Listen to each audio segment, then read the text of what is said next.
Hey, Minor, you're talking about long distance. Yeah. You're supposed to even start here locally, short distance.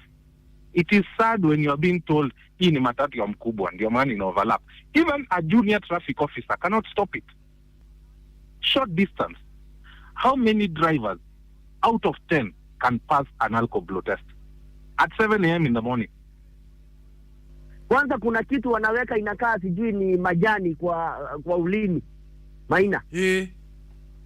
Hiyo kitu anaweka aoni kitu. All right, now need to have our morning chat. Now, yesterday, I met with some long distance drivers.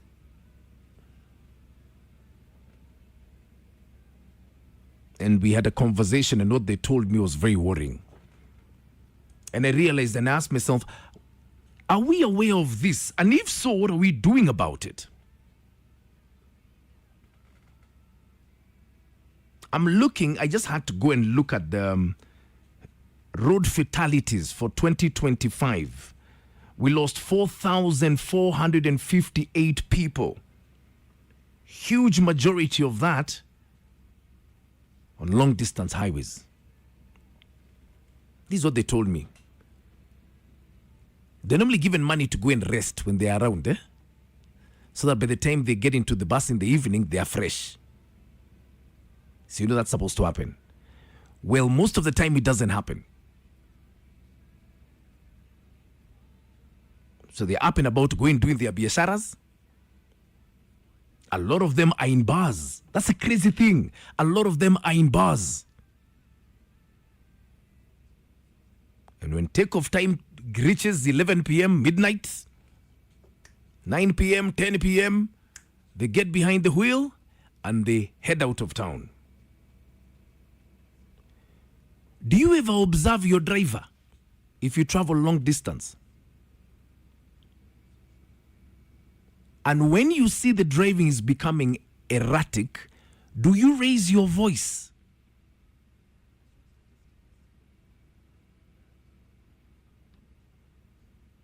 Because it's crazy. I was sitting there listening to them and I'm trying to wonder, are you mad? Do you realize what you're telling me?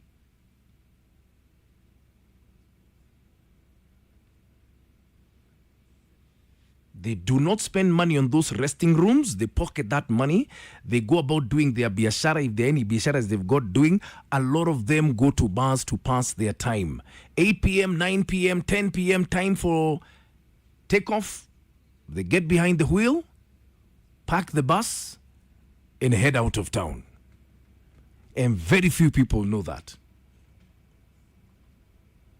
Then this figure of 4,485 starts to make sense. My question is, do you know the condition of your driver before you get into that bus or when he gets into that bus himself? And if the driving becomes erratic, do you raise your voice? That's a question I want to ask this morning.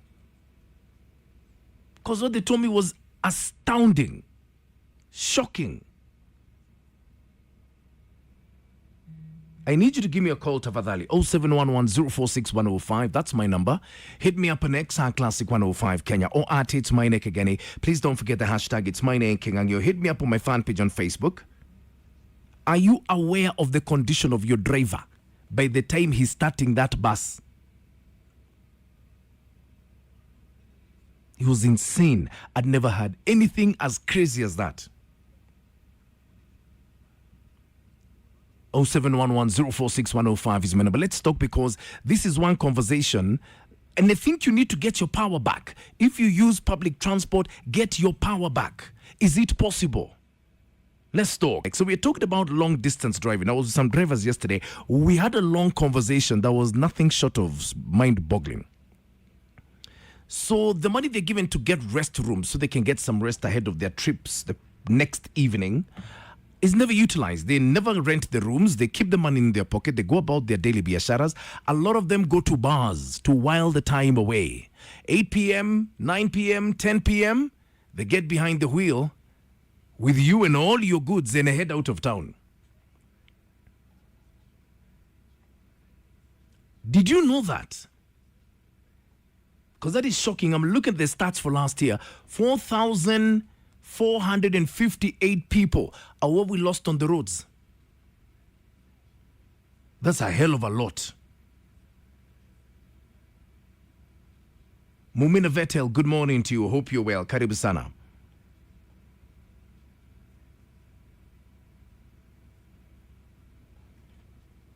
And it's crazy.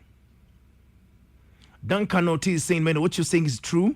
Most of the drivers take it lightly, but it's something which should not be taken as a joke. My question is, as a passenger, if you notice the driving is erratic, what do? Do you complain? Do you raise your voice? Soldier Mondoro saying, as passengers, we assume the driver is sober and fit to drive. But once the bus reaches Kangemi, the drivers switch. If an accident happens later, most passengers would never know that there was a change of drivers. Really? I didn't know that. And why don't you raise your voice? And you can see who you, by the way. Sipendi vile anaendesha hii gari. Hello. Good morning. Good morning. How are you? I'm fine. Hey, Maina, you're talking about long distance. Yeah. You're supposed to even start here locally, short distance. Matatu drivers who are doing short drives between Westlands and CBD, between Kikuyu and CBD, between Kayole and CBD, Umoja. Those guys are always intoxicated. What do you always mean? Drunk. What do you I'm mean? telling you. That's how you see the madness on the road. They are drunk. They are high on, some funny substance. 99% of Matatu drivers locally, if you assemble them in one line, they will all be drunk. They will not pass. Yeah. They can't. That's how they operate, Maina. And you see, I think also the conversation should shift because the authority that is supposed to control this is the same authority that owns these Matatus. Aha. Why do we allow police officers to own Matatus? Why? Why do we allow police officers to be in the transport sector? Then when will we ever get sanity in that sector? When? That's where Matatu will overlap with no due care. Will overlap all the way from Ngong to CBD without caring. They will even scratch your car and drive off. They won't care. Because where will you go and report? Of course, you'll go to the police officers. Yeah. Then what will they do? They'll write for you an OB. They'll tell you we're investigating. Then you'll see the same Matatu operating on the road.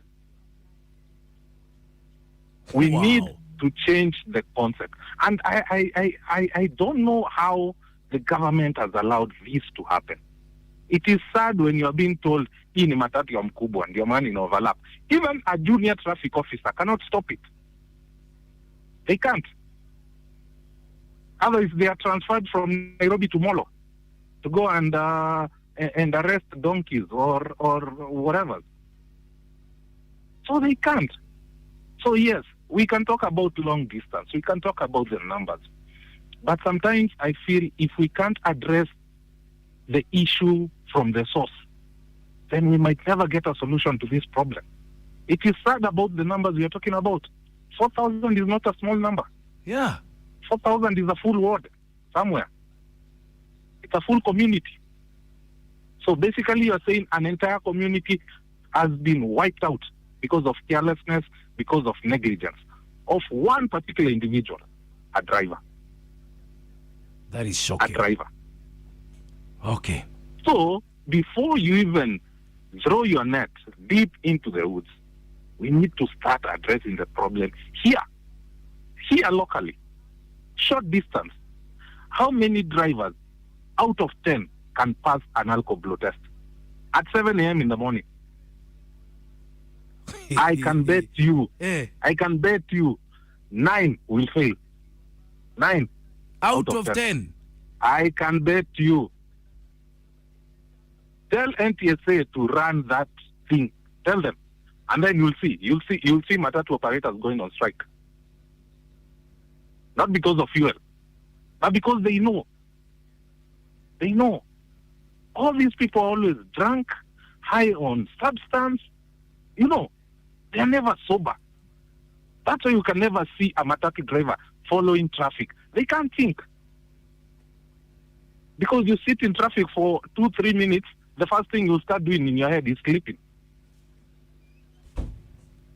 Okay. So they have to be actively on the move. Okay. And that is the thing we need to address. Needs to be addressed. Have a good day. Thank you. Oh, wow. Hold on. I'd not even thought of that. I'd not even given that a thought. Wait, PSV, Bukam, let's talk. Let's have an honest conversation. You know, my people. How true is that?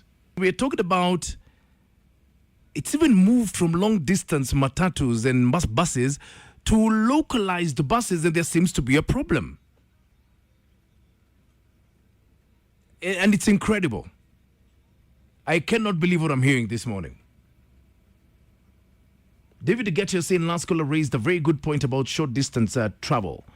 It's worrying how drivers work tirelessly without adequate rest in order to meet their assigned targets. If they do not get enough rest, fatigue will catch up with them. Then we'll have an added problem. What I'm hearing is crazy. Hello? Good morning, Maina. Morning to you. Good morning.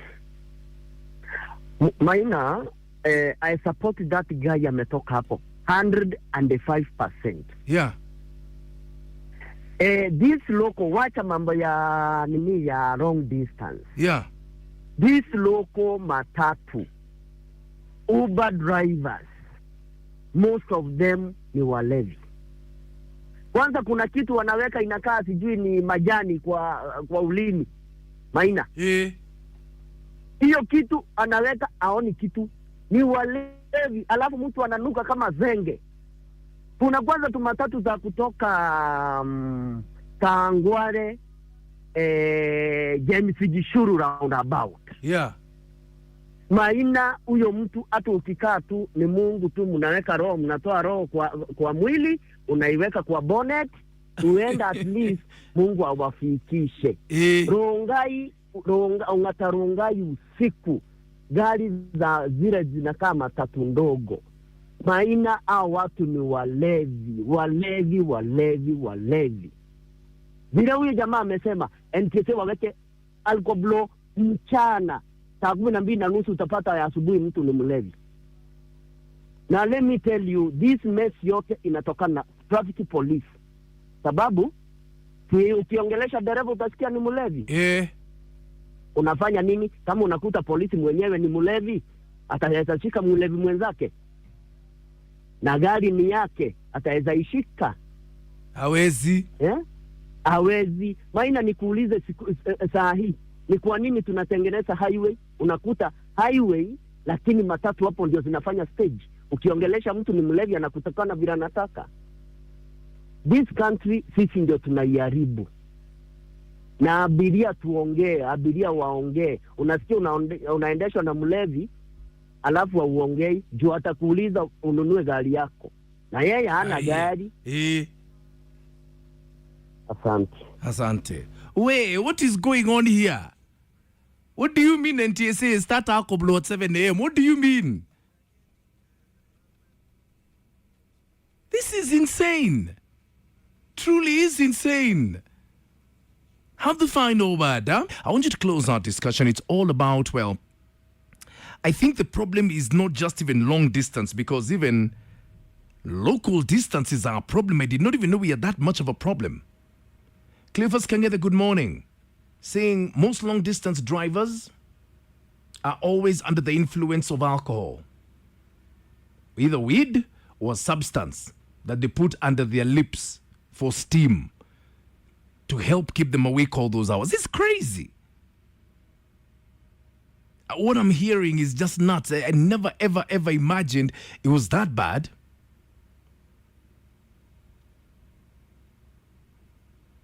Wow. I want you to close our discussion because this is crazy. Hello. Hi, Maina. Good morning. Good morning, my dear. How are you? Fine, thank you. I wanted to just give you my thoughts on this thing. Yeah, please do. Karibu sana. Sasa, me, I think, unfortunately, these our brothers in Matatu are the most arrogant people you'll ever find. And they do so with so much impunity, you're scared to drive. I mean, next to them, it's scary to drive near a Matatu because you don't know, like, they don't obey any laws. And that's so unfair for the rest of us who are trying to drive properly and to obey these laws, right? Yeah. Second thing, the guy who has just said, these guys are 100% drunk. There used to be a time where Matatu used to be, okay, they always have been crazy drivers, that's fine. Yeah. But then, hizi ni kama wamevaliwa na shetani. As in, they are so arrogant and impunity, something needs to be done. Back in the 90s, I'm sure you remember, Kina Jimmy Gaff, even the government stepped in to do the campaign for Amin No Hurry. Remember that song Jimmy Gaff sang back in the day? Yeah. I think this thing needs more attention because these guys, it's become too much. And something needs to be done. A pilot also is a public servant, right? Yeah. They will be checked. You cannot fly a plane, you have souls on board. They are your responsibility. But these guys don't care. They have kids. In fact, one knocked a kid the other day and just moved on with his life. So what's happening? In front of us, not even far, up is Runda. So this conversation, it needs to be had. Something needs to be done. We all pay this road levy in our fuel prices, right? Yeah. It's included. Somewhere, somebody should now start thinking about our safety.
comes normal. No. You know,